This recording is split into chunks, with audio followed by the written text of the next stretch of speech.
لا حول ولا قوة إلا بالله العلي العظيم أعوذ بالله من الشيطان الرجيم بسم الله الرحمن الرحيم الحمد لله الذي هدانا لهذا وما كنا لنهتدي لولا أن هدانا الله صلاة والسلام على أشرف الأنبياء والمرسلين وخاتم النبيين وحبيب قلوبنا وطبيب نفوسنا صاحب وقار والسکینہ المدفون بأرض مدینہ بالقاسم محمد اللہم صلی علی محمد وعلی محمد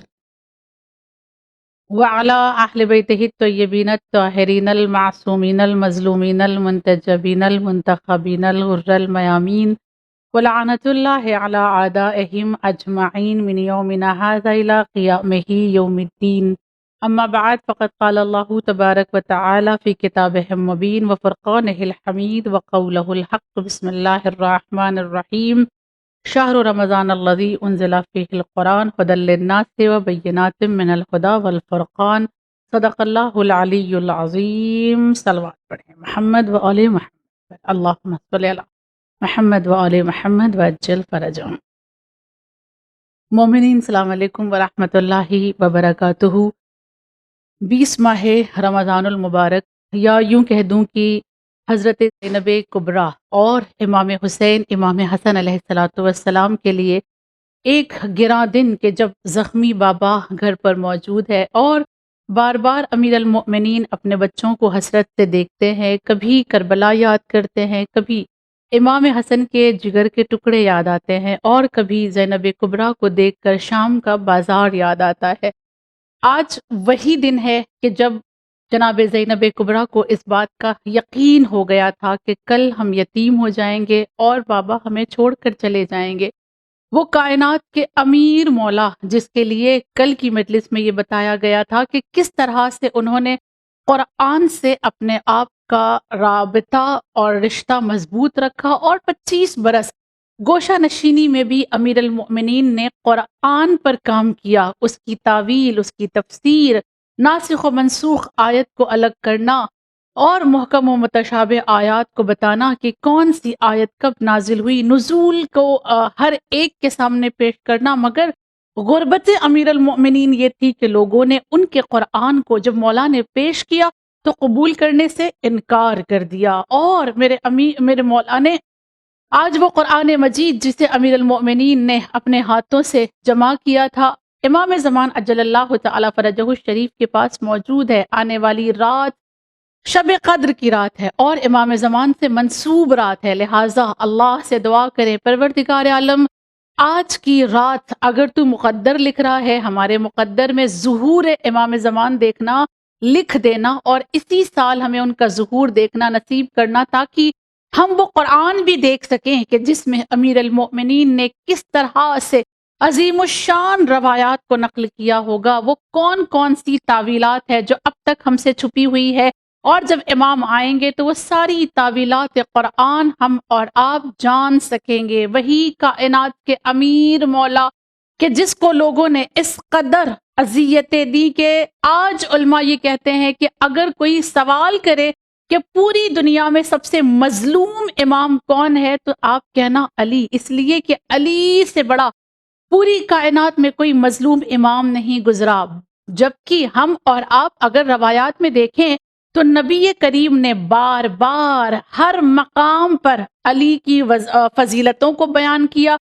امیر المؤمنین کے کمالات کو بیان کیا، اور ہر مقام پر نبی بتاتے رہے کہ علی میرا وصی ہے، علی میرا جانشین ہے، اور ان کے جانشین ہونے کا اگر زمانہ یہ سوال کرے کہ آپ کے پاس کون سے وہ واقعات ہیں جس سے آپ یہ ثابت کریں کہ نبی نے علی کو اپنا ولی بنایا تھا، وصی بنایا تھا، جانشین بنایا تھا، روایات بھری پڑی ہیں جو اہل تشیع بھی قبول کرتے ہیں اور اہل تسنن کے یہاں بھی وہ روایات موجود ہیں، جس میں سب سے پہلی روایت یہ ہے کہ خود امیر المؤمنین کی تربیت کی ذمہ داری نبی کریم نے لی تھی جناب ابو طالب کے پاس جب اتنے سارے بچے تھے، تو کیونکہ جناب ابو طالب نے رسول کو پالا تھا، نبی نے کہا آپ کے بچوں میں سے علی کی تربیت میں کروں گا، اور اس کے بعد اگر صیغہ اخوت کا معاملہ آپ دیکھیں تو سارے لوگوں کو ایک دوسرے کا بھائی بنانے کے بعد نبی نے اگر کسی کو اپنا بھائی قرار دیا وہ ذات امیر المؤمنین تھی۔ اگر ہم حج کے موقع پر دیکھیں کہ جب حج کے موقع پر آیات برات یا ہم یہ کہہ دیں کہ سورہ توبہ کی آیات کو کفار و مشرکین کو سنانا تھا تو ان آیات کو سنانے کے لیے بھی اگر کسی کا انتخاب کیا گیا تو وہ ذات امیر المؤمنین ہے۔ جنگ خندق میں عمر ابن عبدود کے خاتمے کے لیے اور جنگ خیبر میں مرحب کے خاتمے کے لیے اگر کوئی کام آیا تو وہ ذات امیر المؤمنین ہے۔ اس کے علاوہ اگر ہم دیکھیں جو یمن کے نجران تھے جو مباہلے کے لیے آئے اور اللہ نے کہا اپنے نفس کو ساتھ لے جاؤ، تو نفس کے طور پر نبی جسے مباہلے کے لیے لے کر گئے وہ ذات امیر المؤمنین ہے۔ اس کے بعد ہم اور آپ دیکھیں کہ اگر کوئی دوش رسالت پر کھڑے ہو کر خانہ کعبہ کے چھتوں سے بتوں کو زمین پر گراتا ہے تو وہ کوئی اور نہیں ہے، وہ ہمارے اور آپ کے مولا امیر المؤمنین ہے۔ اس کے بعد ہم دیکھیں کہ جب خداوند کریم نے قرآن میں حکم دیا کہ اے میرے حبیب اب آپ اپنے عزیز کو اپنے رشتہ دار کو بلاؤ اور بلا کر وَأَنذِرْ عَشِيرَتَكَ الْأَقْرَبِينَ ان کو تبلیغ کرو، 40 افراد بلائے گئے، دعوت دی گئی اور اس دعوت میں بھی کم سنی کے عالم میں اگر کسی کی جانشینی کا اعلان کیا گیا وہ ذات امیر المؤمنین ہے۔ اس کے علاوہ حجت الوداع میں ہم نے اور آپ نے غدیر کے میدان میں دیکھا، سبحان اللہ میری جان قربان، نبی نے اپنے بھائی کے ہاتھ کو پکڑ کر تمام دنیا والوں کو دکھاتے ہوئے 1.25 لاکھ حاجیوں کے مجمع میں اعلان کیا من کنت مولا ہو فہذا علی مولا، اور اس کے بعد بستر رسول پر ہجرت کی رات اگر کوئی سونے کے قابل بن سکا جو نبی کی جگہ پر سو سکے وہ ذات امیر المؤمنین ہے۔ اور ہم اور آپ دیکھیں کہ یہ صرف امیر المؤمنین کی ذات ہے جس کے لیے رسول اللہ فرماتے ہیں الحق مع العلی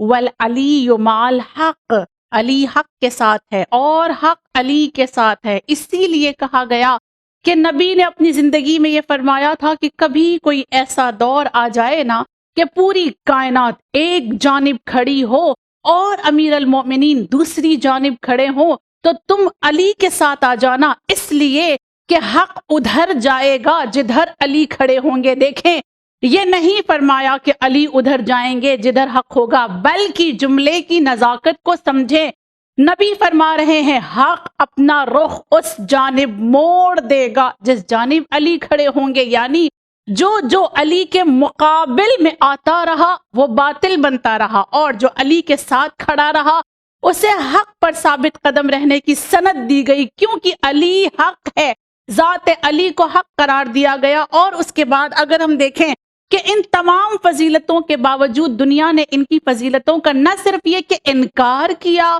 بلکہ امیر المؤمنین کو اذیت دی گئی، ان کو ستایا گیا، ان کو مظلوم کر دیا گیا۔ آج زمانہ یہ سوال کرتا ہے کہ آپ یہ کہتی ہیں کہ 25 سال علی خاموش رہے، آپ یہ بیان کرتے ہیں کہ امیر المؤمنین نے قرآن کو جمع کیا، اور آپ یہ بیان کرتے ہیں کہ علی کی جانشینی کا اعلان اتنے مقامات پر نبی نے کر دیا تھا، تو کیوں علی خاموش رہے؟ کیا وجہ تھی مولا خاموش رہے؟ انہیں اپنا حق لینا تھا نا، وہ آ جاتے اپنے حق کو قبول کر لیتے، لوگوں سے اپنا حق چھین لیتے، جبکہ اتنے بہادر ہیں۔ یہ امیر المؤمنین کی مظلومیت ہے۔ خدا کی قسم اگر علی نے اپنے حق کے لیے تلوار اٹھائی ہوتی تب بھی زمانہ یہ سوال کر رہا ہوتا کہ علی کتنے حریص تھے کہ انہوں نے خلافت کے لیے تلوار کو بلند کر لیا، اور اگر میرے مولا خاموش ہیں تب بھی ان پر یہ سوال کیا جا رہا ہے کہ وہ چپ ہے تو کیوں، آخر ان کی خاموشی کی وجہ کیا ہے؟ جبکہ خود جب مولا سے سوال کیا گیا تھا کہ مولا آپ کی خاموشی، یہ جو آپ نے 25 برس گوشہ نشینی میں ختم کر دی، یہ خاموشی کس وجہ سے تھی؟ آپ کیوں خاموش رہے؟ جانتے ہیں مولا نے کیا جواب دیا؟ مولا فرماتے ہیں کہ مجھ سے رسول نے فرمایا تھا اے میرے بھائی، میرے وصی، میرے جانشین، اے علی تمہیں دھوکہ دیا جائے گا، میرے بعد تم سے تمہارا حق لے لیا جائے گا، تمہیں تنہا کر دیا جائے گا۔ اور اس موقع پر جب میں نے نبی سے سوال کیا تھا یا نبی اللہ جب دنیا مجھے دھوکہ دے، جب دنیا میرے حق کو چھین لے، جب دنیا مجھے میرے حق سے محروم کر دے،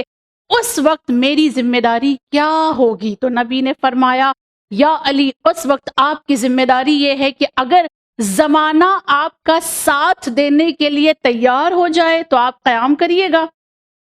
اور اگر زمانہ آپ کا ساتھ نہ دے تو آپ خاموش رہیے گا۔ اور میں دیکھ رہا ہوں کہ لوگوں نے مجھ سے اپنی نگاہوں کو پھیر لیا ہے، لوگ میرا ساتھ دینے کے لیے آمادہ نہیں ہیں۔ آپ جانتے ہیں مولا کو کتنا غریب کر دیا گیا تھا اور کتنا تنہا کر دیا گیا تھا۔ روایت سلمان فارسی نقل کرتے ہیں کہ جب علی کے گلے میں رسن باندھی گئی اور لوگوں نے مدینے کی گلیوں میں انہیں کھینچتے ہوئے لے جا کر یہ اعلان کیا کہ اگر علی نے بیعت نہیں کی تو انہیں قتل کر دیا جائے گا، اس موقع پر جب حضرت زہرا نے کہا تھا خلو ابو الحسن کو چھوڑ دو وگرنہ میں سر سے چادر ہٹا دوں گی، ظالموں نے زہرا کے اس جملے سے ڈر کر امیر المؤمنین کو چھوڑا تھا۔ اور جناب سلمان فارسی یہ فرماتے ہیں کہ اس وقت جب میرے مولا گلے سے رسن کو لوگوں نے ہٹایا اور واپس آ رہے تھے تو راستے میں میں مولا کے ساتھ تھا۔ راستہ چلتے ہوئے راستے میں ایک میدان آیا اور اس میدان میں کچھ بکریاں یا بھیڑ گھاس کھا رہی تھی۔ مولا نے ان کی جانب دیکھ کر ایک آہ بھرتے ہوئے جملہ کہا کہ اے کاش یہ جتنی بھی بھیڑ ہے نا، اگر ان کی تعداد کے برابر بھی لوگ میرے ساتھ ہوتے تو میں نے لوگوں کے سامنے قیام کیا ہوتا اور لوگوں کو جواب دیا ہوتا، مگر علی تنہا ہے۔ جناب سلمان کہتے ہیں کہ مولا کے آگے بڑھ جانے کے بعد میں نے ان بھیڑوں کو گنا اور گننے کے بعد پتا چلا کہ ان کی تعداد صرف 16 ہے۔ یعنی مولا یہ کہنا چاہ رہے ہیں کہ میرے پاس 16 افراد بھی نہیں ہیں، یعنی اتنا تنہا کر دیا گیا بھرے مدینے میں، جہاں ابھی غدیر کے موقع پر 1.25 حاجیوں کا مجمع تھا، وہاں آج امیر المؤمنین کو اتنا تنہا کیا گیا ہے کہ 16 افراد کے لیے مولا یہ کہتے ہوئے نظر آتے ہیں کہ اگر اتنے افراد بھی ہوتے تو علی نے قیام کیا ہوتا۔ 4 افراد کا فقط نام لکھا گیا ہے جو مولا کے ساتھ تھے، وگرنہ پورے مدینے نے اپنے منہ کو پھیر لیا تھا۔ اور اس کے بعد جب مولا کی خاموشی، مولا خاموش رہے، گوشہ نشین رہے، اس کی وجہ امام رضا علیہ السلام سے پوچھی گئی کہ مولا بتائیں کہ آپ کے جد علی اس طرح سے خاموش کیوں رہے، انہوں نے قیام کیوں نہیں کیا؟ تو خود امام رضا کا جو جملہ ہے وہ بہت خوبصورت ہے۔ مولا نے جواب دیا کہ اس وقت میرے جد علی نے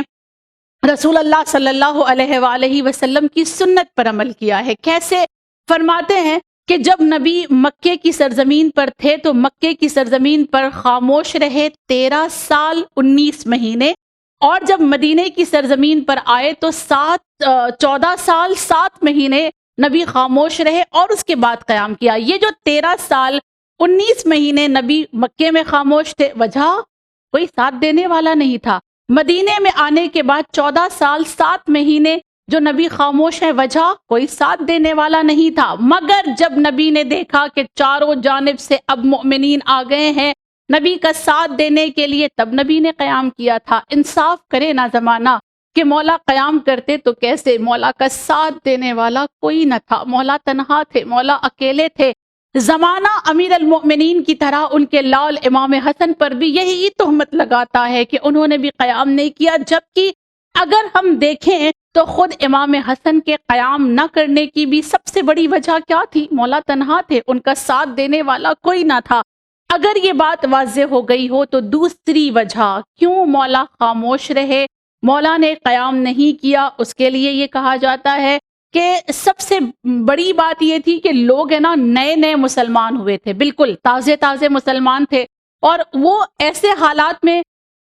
زندگی بسر کر رہے تھے کہ کسی خلاف جو قبیلے والے تھے ان کے اٹیک کو یا ان کی جنگ کو یا ان کے حملے کو برداشت کرنے کی طاقت نہیں رکھتے تھے۔ اب چونکہ وہ نئے مسلمان ہیں اور ابھی مسلمان ہوئے، ان پر حملہ ہونے لگے، جنگ ہونے لگے، تو وہ لوگ تو ایمان سے اور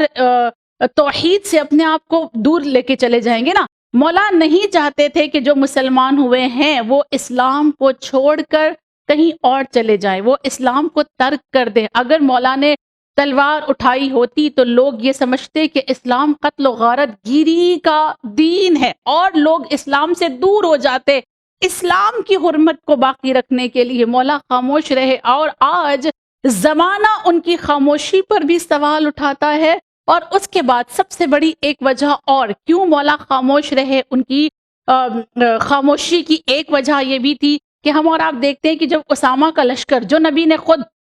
تیار کیا تھا، اسامہ کے حوالے کیا تھا اور اسامہ اس کے علمدار بنے تھے، اس لشکر کو بھی تتر بتر کر دیا گیا، اسے بھی بکھیر دیا گیا، اس لشکر کو بھڑکایا گیا اور وہاں جا کر سارے لشکر والوں کو یہ بتا دیا گیا کہ نبی نے ہمارے ساتھ انصاف نہیں کیا ہے، نبی نے ہمارے ساتھ عدالت سے کام نہیں لیا، دیکھو ہم کتنے بزرگ، ہم کتنے بڑے، ہم کتنے ایکسپیرینس والے، ہم اتنے ضعیف، لیکن ایک چھوٹے سے لڑکے کو، اسامہ کیونکہ کم عمر کے تھے نا، ایک چھوٹے سے لڑکے کو ہمارا علمدار بنا دیا گیا۔ کیا یہ حق تھا کہ اسامہ علمدار بنے اور ہم اس کے پیچھے کے سپاہی بنے؟ لوگوں کو یہ بات ایسی دل میں اتاری گئی کہ لوگوں نے اسامہ کا ساتھ چھوڑ دیا اور لوگ آپس میں بکھرتے ہوئے نظر آئے۔ اور اس کے بعد یہ کہا گیا کہ یہ وہ دور تھا کہ جب روم والے اور ایران والے دونوں، رومی ایرانی دونوں اپنے آپ میں یہ پلان بنا چکے تھے، آپس میں بیٹھ کر وہ مشورہ کر چکے تھے کہ ہم کو اسلام پر حملہ کرنا ہے اور اسلام کو ختم کر دینا ہے کسی طرح سے۔ اگر امیر المؤمنین نے اس وقت جنگ کی ہوتی، تلوار اٹھا لی ہوتی، تو اس موقع پر اگر مسلمان بکھر جاتے، ایک نہیں ہوتے، ایک مقام پہ نہیں کھڑے ہوتے، تو پھر رومی اور ایرانیوں نے اس دور میں اسلام کو ختم کر دیا ہوتا۔ مگر مولا خاموش رہے صرف اس لیے تاکہ کسی طرح سے اسلام میں آئے ہوئے لوگ رکے رہیں، اسلام پر باقی رہیں اور کسی طرح سے اسلام کو بکھرنے نہ دیا جائے۔ مگر جس نے اسلام کی حرمت کے لیے، جس نے دین کو بچانے کے لیے، جس مولا نے دین کے پرچم کو بلند رکھنے کے لیے خاموشی اختیار کی، اس مولا پہ سوال اٹھایا گیا، اس مولا پہ حرف اٹھایا گیا، اس مولا پر آج لوگ طنز کرتے ہوئے کہتے ہیں کہ اگر وہ اتنے بہادر تھے، اگر وہ اتنے شجاع تھے، جیسے آپ شجاعت کی تعریفیں کرتی ہیں، شجاعت کی فضیلتیں بیان کرتی ہیں، تو کیوں اگر خلافت علی کا حق تھا تو علی نے خلافت کو نہیں لے لیا؟ لوگ سمجھتے تو صحیح کہ مولا کی کیا مصلحت تھی، مولا کیوں خاموش رہے، ان کی خاموشی کی وجوہات کیا تھی، لوگوں نے نہیں سمجھا اور بالآخر مولا کو تنہا کر دیا گیا، مولا کو اتنا غریب اور مظلوم کر دیا گیا کہ تاریخ گواہ ہے ان کی مظلومیت پہ عجب نہیں آسمان نے بھی گریہ کیا ہو، ان کی مظلومیت پر عجب نہیں زمین بھی روئی ہو، ان کی غربت پر اور مظلومیت پر اپنے نہیں بلکہ غیروں نے بھی گریہ کیا ہے۔ یہ ذات امیر المؤمنین، جبکہ یہ وہ کائنات کے تنہا علی ہیں کہ جنہوں نے ہر کسی کا، ہر طبقے کا خیال رکھا، کسی کو نہ ذلیل ہونے دیتے تھے، نہ کسی کو بھوکا رہنے دیتے تھے۔ کیوں آج زمانے نے سروے کرنے کے بعد جو ملک دین کے خلاف ہے، اسلام کے خلاف ہے، جو اسلام کو مٹانا چاہ رہا ہے، جب اس ملک نے بھی اسلام کو سروے کیا، اسلام کو پڑھا اور یہ جاننے کی کوشش کی کہ جب سے دنیا بنی ہے تب سے لے کر اب تک سب سے اچھا بادشاہ کون سا گزرا ہے،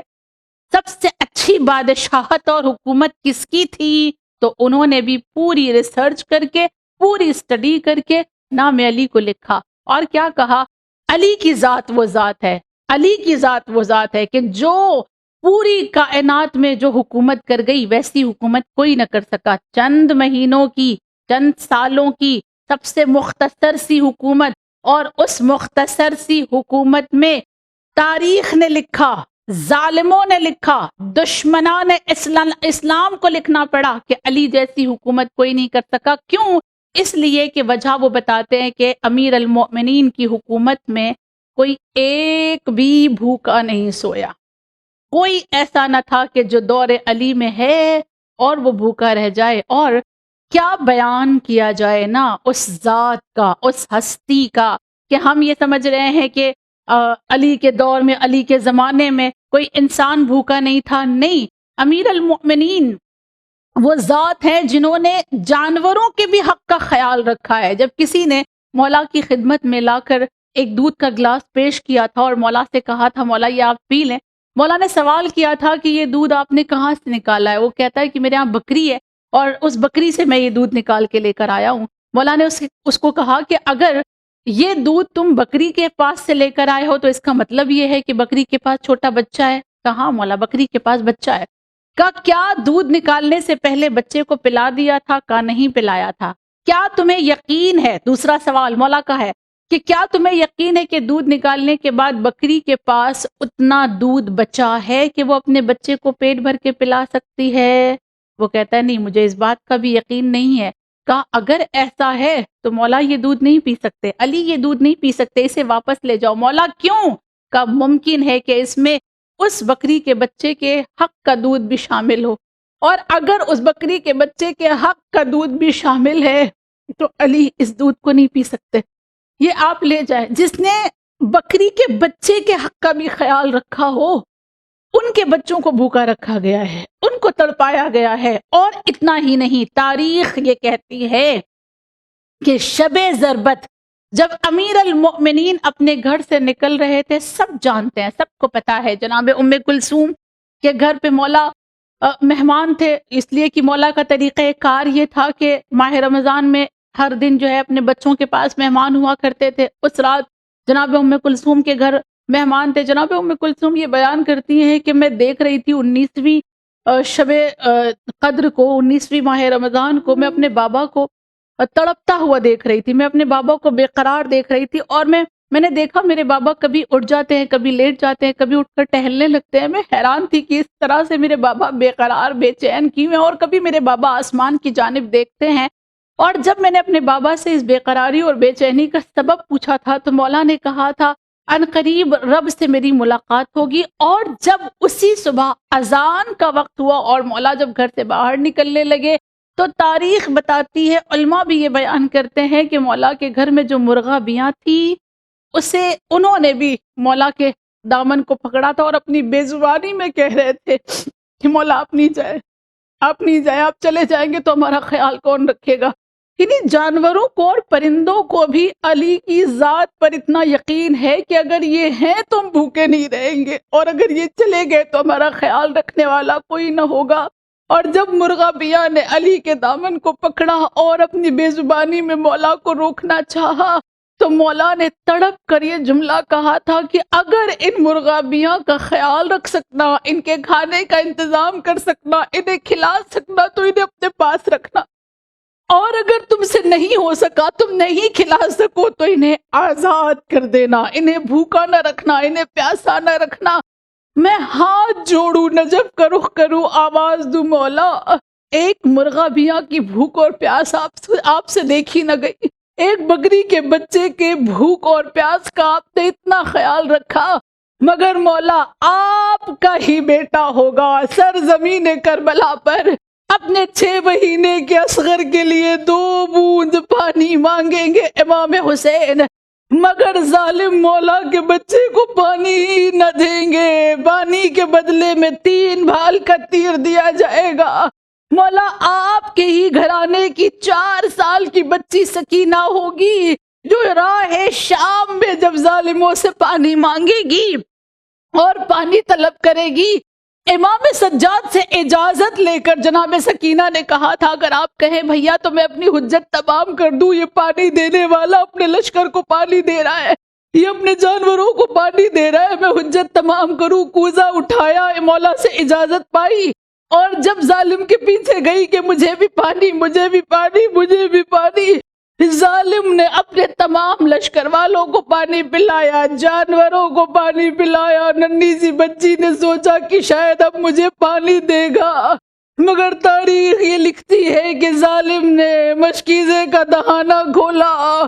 اور زمین پر پانی گرایا، تڑپتی ہوئی بچی کے سامنے پانی کو پھینک دیا گیا، مگر علی کے گھرانے کے پیاسے بچوں کو پانی نہیں دیا گیا۔ یہ وہ مقام تھا جہاں سکینہ نے کربلا کا رخ کیا، آواز دی امو جان آپ گوا رہیے گا، میں نے پانی مانگا تھا مگر ظالموں نے مجھے پانی دکھا کے پھینک دیا، مجھے پانی نہیں دیا گیا۔ وَسَيَعْلَمُ الَّذِينَ ظَلَمُوا أَيَّ مُنقَلَبٍ يَنقَلِبُونَ۔ الہی بحق زہرا وَأَبِيهَا وَبَالِهَا وَبَنِيهَا، معبود قلیل سے اس عبادت کو کثیر بنا کر اپنی بارگاہ میں قبول فرما لے۔ پروردگار عالم تیری بارگاہ میں فریاد کرتے ہیں ماہ رمضان میں ہم نے جو بھی قلیل سی عبادتیں انجام دی ہیں اسے قبولیت کا درجہ عنایت فرما، جو عبادتیں ہم سے رہ گئی ہیں ابھی کچھ ایام باقی ہیں خداوند کریم ہمیں وہ عبادتیں انجام دینے کی توفیق عنایت فرما۔ آنے والی رات شب قدر کی رات ہے، جناب زینب کبریٰ کی یتیمی کی رات ہے، معبود تیری بارگاہ میں فریاد کرتے ہیں جناب زینب کبریٰ کے وسیلے ہمیں ظہور امام زمان دیکھنا نصیب فرما، ہمیں ان کے اعوان و انصار میں شمار فرما، علماء اعلام کا سایہ ہمارے سروں پر برقرار رکھنا، وتقبل منا انک انت السمیع العلیم۔